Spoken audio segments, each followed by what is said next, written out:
Welcome to Faith Over Breakfast. You are listening to a podcast by Pastor Eric Deepen and Pastor Andy Littleton. If you enjoy Faith Over Breakfast, we encourage you to rate it on the Apple Podcast app, on Spotify, or Google Play. Thank you and enjoy the podcast. Well, welcome to Faith Over Breakfast. My name is Pastor Eric, and across from me is Pastor Andy. And we are pastors of churches in Tucson, Arizona. And I really like the last two episodes. Like, we've kind of decided to talk about some more spiritual things. So last week was forgiveness. This week, peacemaking. Mm-hmm. I feel the same way. I think they've been great. Yeah, it's been really good. And I think you'll enjoy it from the very beginning. Like, there is a pause in there where I get myself untangled from the headphones. Yeah. But in the spirit of peacemaking, you can take a nice breath while he figures that out. Yeah, there you go. Join back in. Yeah. Thank you, Andy. Yep. All right. Enjoy, guys.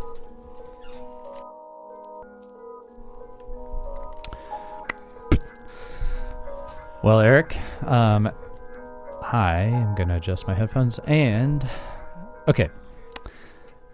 I was preparing for the sermon that I am preaching this week that by the time this comes out will already be over. So it'll be a little bit of a commentary. A commentary back.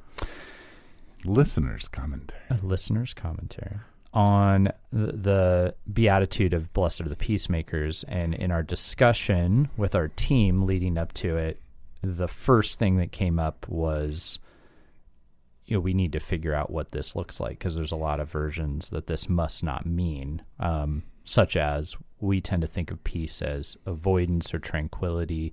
But then also one of the stories that came up in our group had to do with family systems and how sometimes somebody who tries to keep the peace is doing that for the sake of something like survival. Mm-hmm. And I've thought about this over the years, and I've especially seen it, I would say, in my ministry years in people whose parents are divorced and they feel, and this is many people I think who've been through this, feel some sort of responsibility on how as a child to deal with that.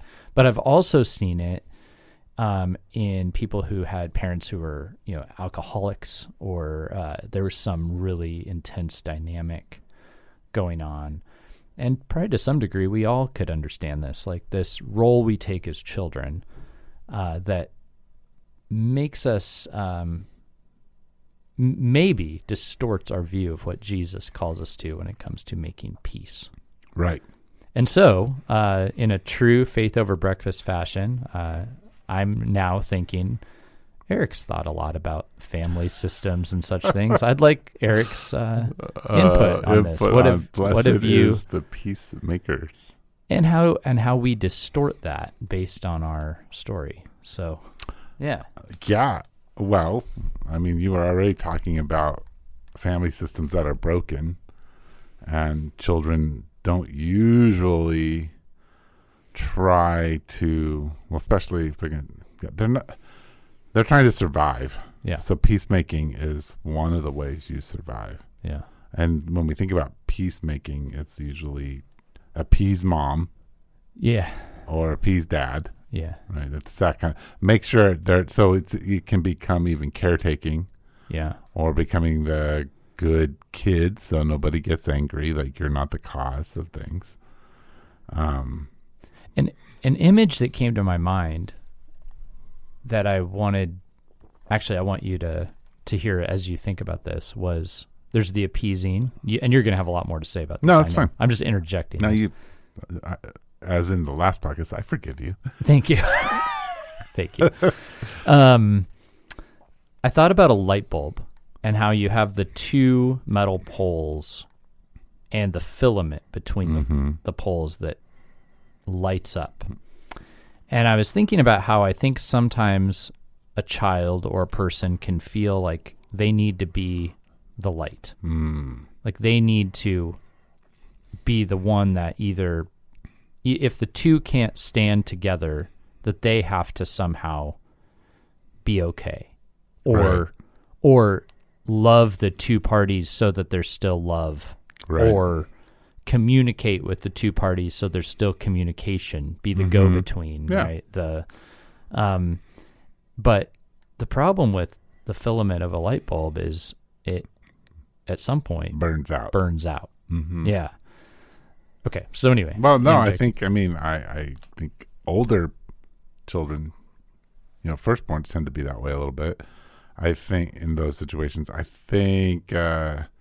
it forces children to become adults. And when the adults are not acting like adults, then children sometimes take on what we would see as a non-child behavior, which is being the one who's offering responsible communication. Or when there's an argument, interjecting, but mom, like, don't you see dad's got a blah, blah, oh, dad, don't you trying to, dad, or there's a big argument and then going and comforting mom afterwards or comforting dad. Or, when you go, just telling your parents what you think they need to hear so that they're going to be okay, so you can be okay. Right. So it usually, we're talking about peacemaking, exists in places where there's conflict. Yeah. Right.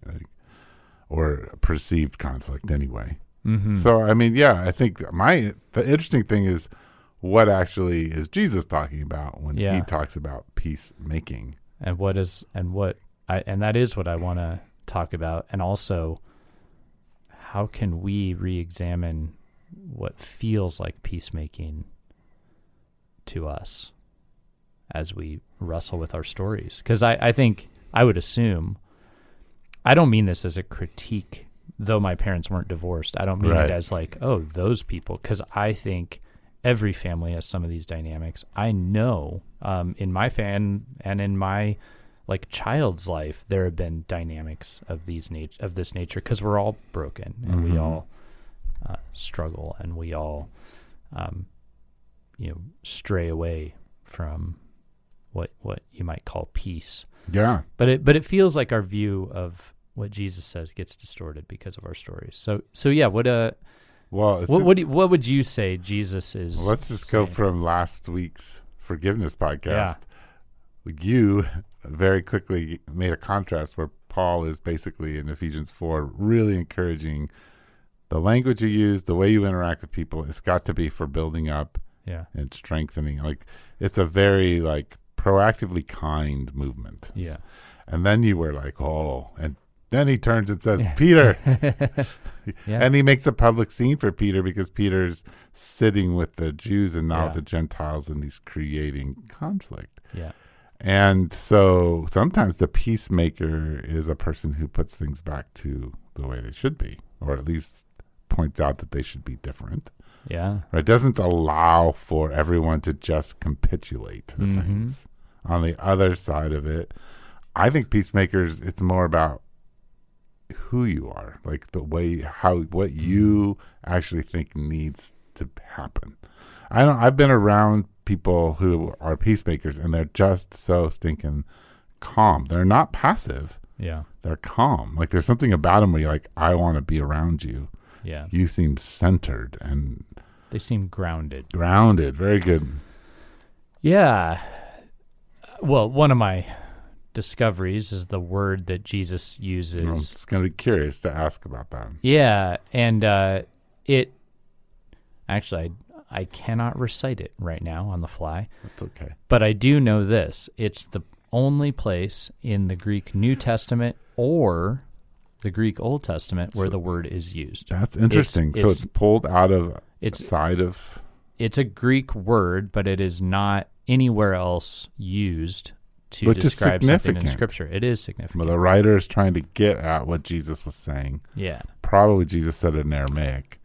Yeah, and they're trying to find the Greek equivalent, but they didn't use the same word like the word used for, what we would call shalom in the Old Testament. They chose a different word. Yeah. And the word in its usage in the Greek language usually has to do with the conclusion of a war, such as, which we might consider, a victory for one party, a defeat for the other. Right.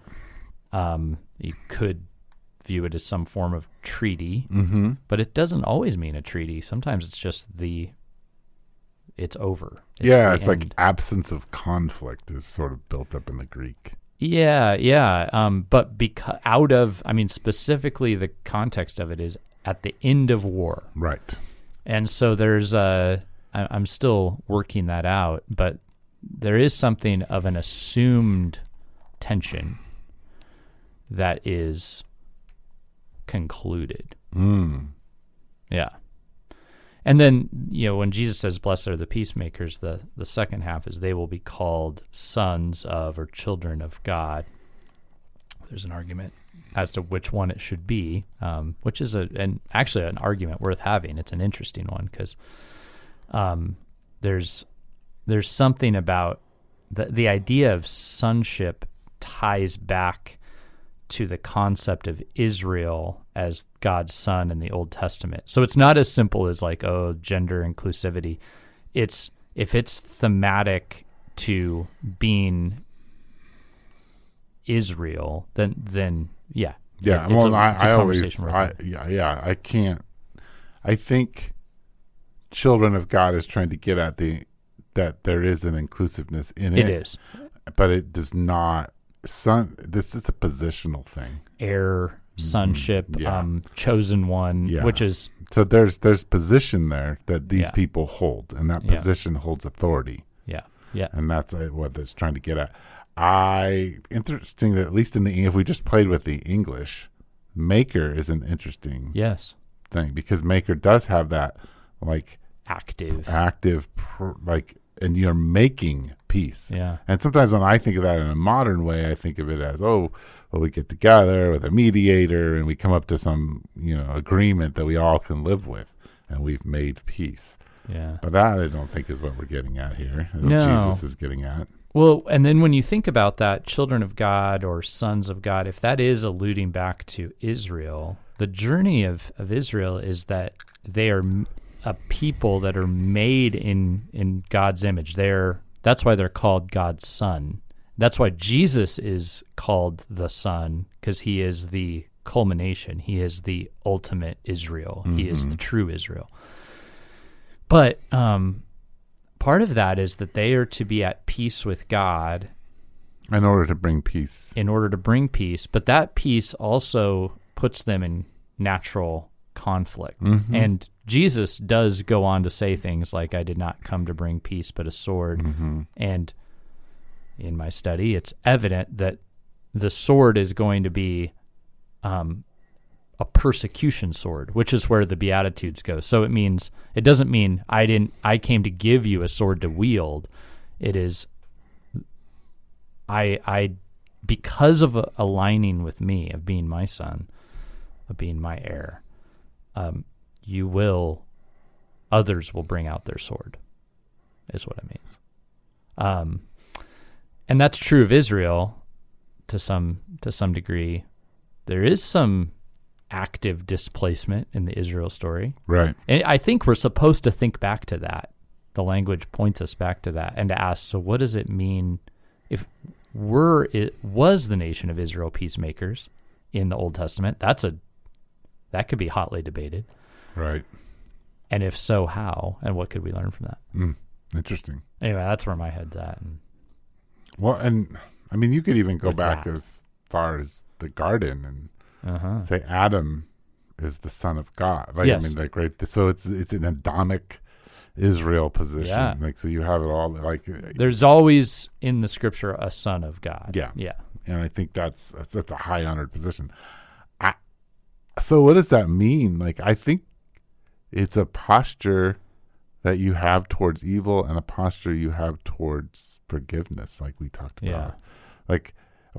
So within the community of God, peacemaking is like if you are metaphorically sitting with the Jews and have pushed aside the Gentiles, and I can't not say, Andy, like, yes. That is wrong and you need to stop. And how is it that you could violate the gospel when you're the one who actually made this all happen? Yeah. You've given into pressure. Yeah. Social pressure. That's. But then on the other hand, I might have the same conversation and be like, "Hey, man, I know that was really hard." Yeah. That there's all these parts to making peace. Yeah. And I think it's probably connected to the kingdom of, well, it is connected to the kingdom of God, right? So that's a taster of Your sermon. the complexity of all this. But okay, I really do want to hear from you, and you've thought a lot about family systems. So how do our stories make it hard for us to understand what Jesus is getting at here? Well, like you already said, many of us have grown up in, oh, look at that. I'm all tangled up in my cord now. There's no peace. Seriously. There's no harmony. There's no. Eric is getting, the headphones are going under his leg and back on. Crazy. Yeah. All right. So hardship, right, in family, like hard families, and then you're sitting and listening to Pastor Andy say, "Blessed are the peacemakers." Yeah. And you're like, wait a minute. And you're like, am I one? Right. Or isn't that what I've been trying to do my whole life? You've run away from conflict. So I think you end up in marriage and you're conflict avoidant. Well, why are you conflict avoidant? Well, because you just did everything you possibly could to keep the peace because violence was dangerous in your family. So you're a peacemaker in that you are trying to have an absence of conflict. Yeah. Which means then you never have any kind of deep conversations. You don't let people into really what's going on. You don't tell the truth. You don't get angry. Yeah. So there's or you do, but it eats you inside. Right. You have ulcers and all these autoimmune disorders. I don't know if you can sense I've experienced some of this, Eric. Yeah. So there's my head's beginning to itch right now as we talk. I also think there's sort of resistance, on the other hand, of blessed are the peacemakers, because you have made some vows coming out of your family, like, "Hey, that's never gonna happen to me again." Yeah, I'm not going to let that happen. So I experience this a lot in my own community, where people feel like somebody's wronged them, and they are like committed to not being wronged, but they can't really go do or say the thing that they want to do or say. So they say it to me. Yeah. And they get real big with me. Yeah. Yes. And I have to remind them, I'm not the one you're angry at. Yeah. Right? But they need someone to feel the force of a lightning rod. Yeah, to feel it. I have experienced that. Yeah, and so I think that comes out of those vows of like, I'm never going to be in that position that mom put me in or dad put me in, or whatever. And so I think there's some of that comes out of your family and the way that you kind of are going to resist peacemaking. But I think people are either like, oh, that's really easy because I'm one of those happy-go-lucky people and I can get everybody together, blessed are the peacemakers, or they're like, no, I'm not doing that. That's dangerous. Yeah. Or they just don't know they do it. Yeah. Yeah. There's some of that, I think. Of course. It just can feel like living. This is just what you do. What's intriguing to me is I think the gospel is clearly a peacemaking action, right? Death on the cross brings an end to something. Yeah. Resurrection takes the keys away from death. There's no authority. So there's something about the actions that, like the foreshadowing that Jesus is saying, like children of God have this opportunity to bring a reconciliation that is peacemaking. Well, and the cross is spoken of as where he made peace. And if you just think about it experientially or imagine watching the crucifixion and hearing that word, like he's making peace, it would feel like, no, right? There's no peace. There's no peace here. It's just loss. This is just this violence and loss and defeat. And I think for Jesus to say what he said, and then so as we're doing the Beatitudes, one of the things the main scholar I've read on the topic has noted is that Matthew does something that Luke has the front and the back end of each Beatitude together, the blessing and the woe. And Matthew separates them. He has the blessings are in what we read as Matthew 5, and the woes are at the end in Matthew 23. Mm-hmm. And you can say, oh, that's out of order. I don't, trust the Bible. Or you can think, well, Matthew's trying to teach us through this. That means these Beatitudes are really central to his book, and he is going to show us the front end, show us Jesus living them out, then show us the curse, and then show us the crucifixion. And so if Jesus is living these out, and then we're supposed to see the curse and then see the crucifixion and how it is getting at the curse, that's supposed to really impact us. So we're supposed to ask, how is it that Jesus makes peace? Is it that he doesn't enter into any conflict? Well, no, he pronounces the woes. And then he becomes a curse for us, right? And his making peace is a costly act. I mean, there is a sense in which the war is brought to an end on the cross, but in a very surprising way. The victory looks like a defeat. We talked a few weeks back at our church about how Tolkien identified that, where the ring, Frodo actually does kind of succumb to it, and Gollum gets it. And then the defeat comes by Gollum just tripping into the fire. Right. He like stumbles into his own demise right when he thinks he has the victory. And that's an intuition of the cross, in which the enemy of our souls, at the moment he thinks he has the victory, stumbles into his own defeat. Right. Experientially for us, it looks like everything's fallen apart, right? Like what you feel in the Lord of the Rings. And we're supposed to learn from that what feels like there's no chance of peace coming from these weak sacrificial actions.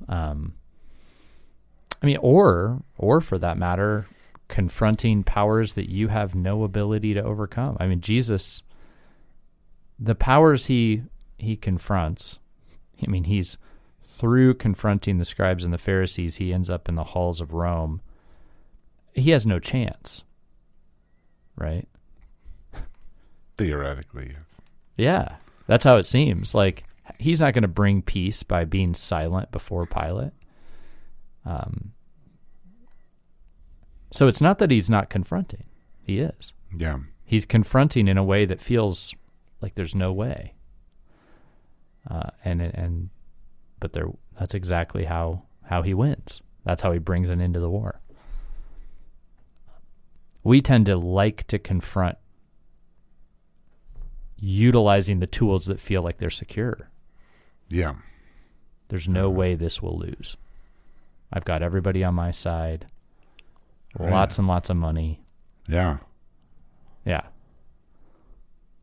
So anyway, yeah, it's interesting because peace. It's such a word, historically in modern times. You have Chamberlain, right? Peace in our time, before World War II goes insane. Yeah.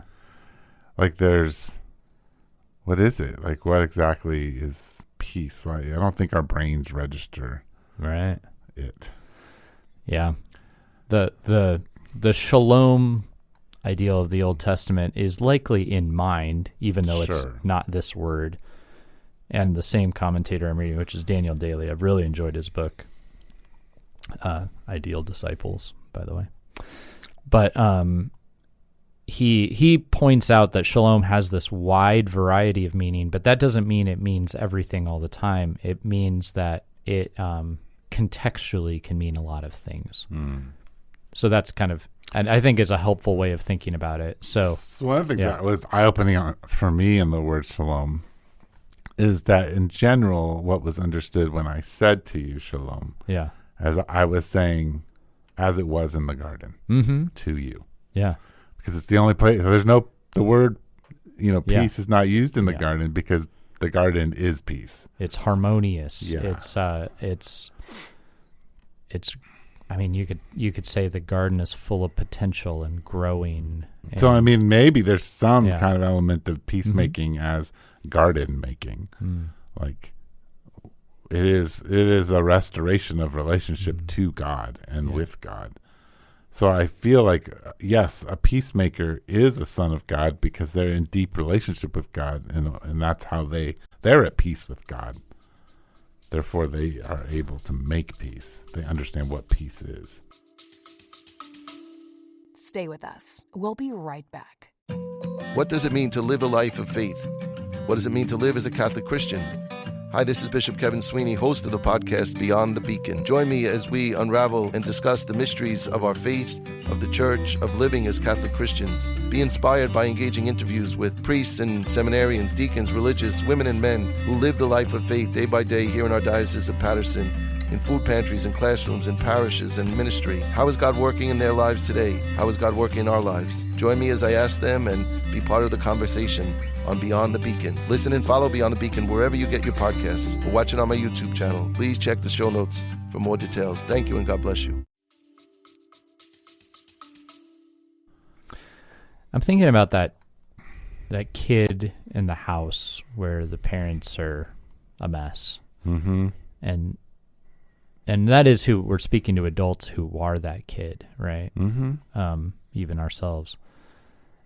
And so what could that look like for, to bring that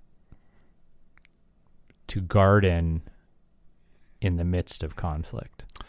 Well, I mean, I guess my thing is the beauty and blessing of God is that God lets children use strategies of survival so they survive. Yeah.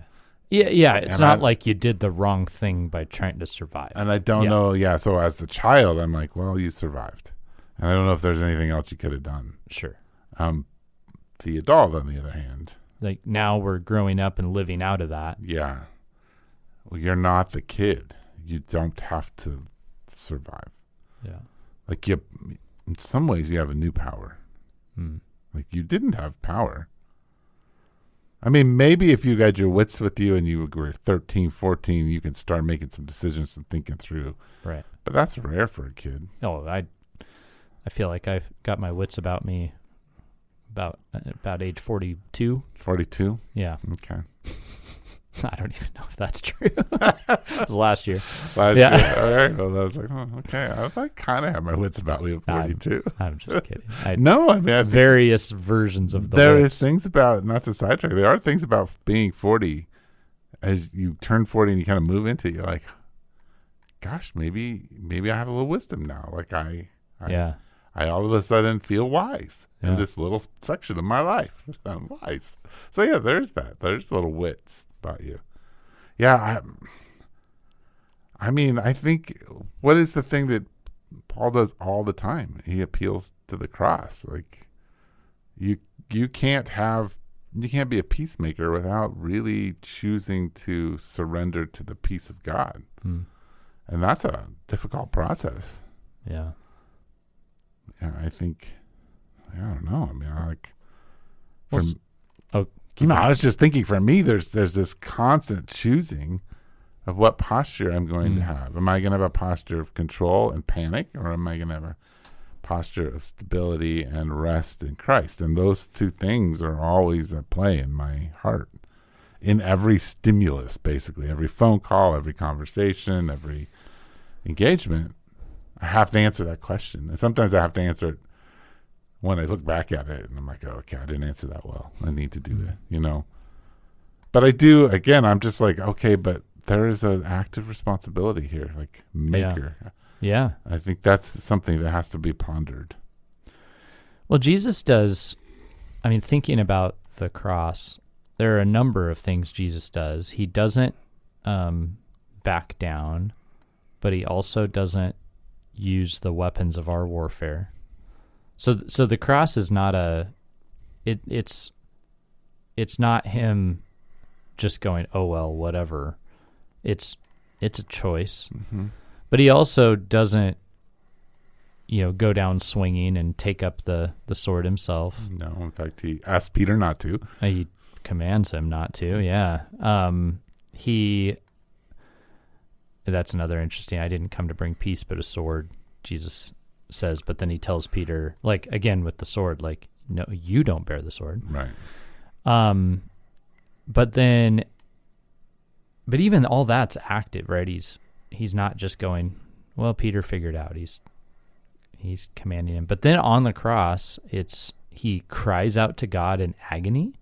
Things that feel like weak, like, Eloi, lama sabachthani, like, why have you turned your back on your son? Like, I think that is a form of peacemaking, to even like cry out to God and then, Father, forgive them.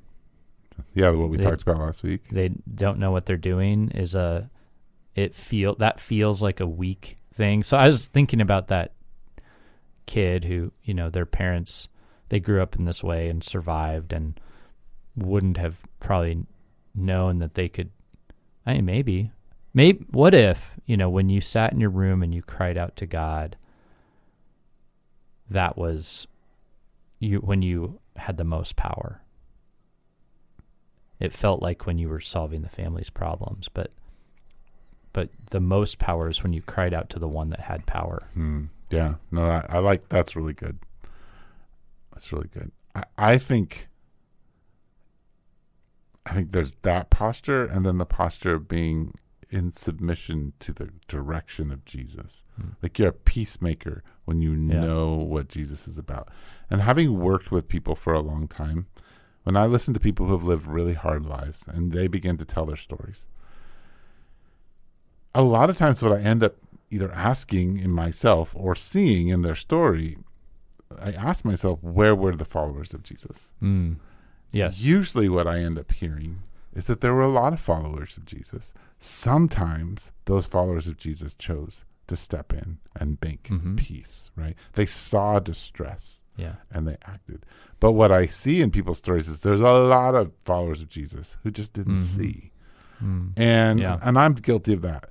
But I do think, because we live these finite lives, the way God in his sovereign, the way he does it in midst of our free will, he does place people in the lives of traumatized people or people who are struggling, who are following Jesus. And if their eyes are open, they may not be able to rescue people, but they can comfort. They can come alongside. They can pray strategically. They can be actively involved. Yeah. And I think that's what peacemakers are, is that they are looking for places of disruption in order to bring peace. And it might be the confrontation with Peter, or it's you see the kid who you're caught in a divorce, there's nothing I can do. But you know what? On Sunday, I can ignore all my friends, and I can go sit next to this 14-year-old and be like, hey, man, I know things are hard. Yeah. And just sit with them. Yep. And talk about Pokemon or whatever it is that they want to talk about, not about necessarily what's happening with mom and dad. Yep. And that's powerful. That's life-changing. That's peacemaking, because you've brought some stability to the heart of that child. So I think that's that's the way the church is supposed to be. I think that's what sons of God are. Yeah. Well, that's probably about where we should land it. Yeah. It's a shorter one today. We had to start a little later. And we're both dressed alike, you'll see in the picture. Yeah. We showed up dressed alike, and not only are we dressed alike, we're dressed alike for the same reason. We are going to memorial services for people's mothers in our community. Wow. And we're seriously wearing the exact same thing. Wearing, the only thing that's different is that you're wearing like grayish black shoes? Black shoes. And I'm wearing tan shoes. That's the only difference. Yeah. Wow. In fact, I'm not even wearing a hat. Yeah. Crazy. Weird. But yeah, thanks for tuning in. We'd love any questions you have. We will be taking some breaks and bringing some episodes out of the vault. Yeah, I was already for the looking summer. at some of the bigger ones so we can replay. But still, send us questions. We might pop a couple in there. Yeah. A couple fresh ones Of course. here and there. Yeah. And thanks for tuning in. Yeah. You've been listening to Faith Over Breakfast with Pastor Eric Siepen and Pastor Andy Littleton. Please share us on Instagram, Twitter, and Facebook. Thank you.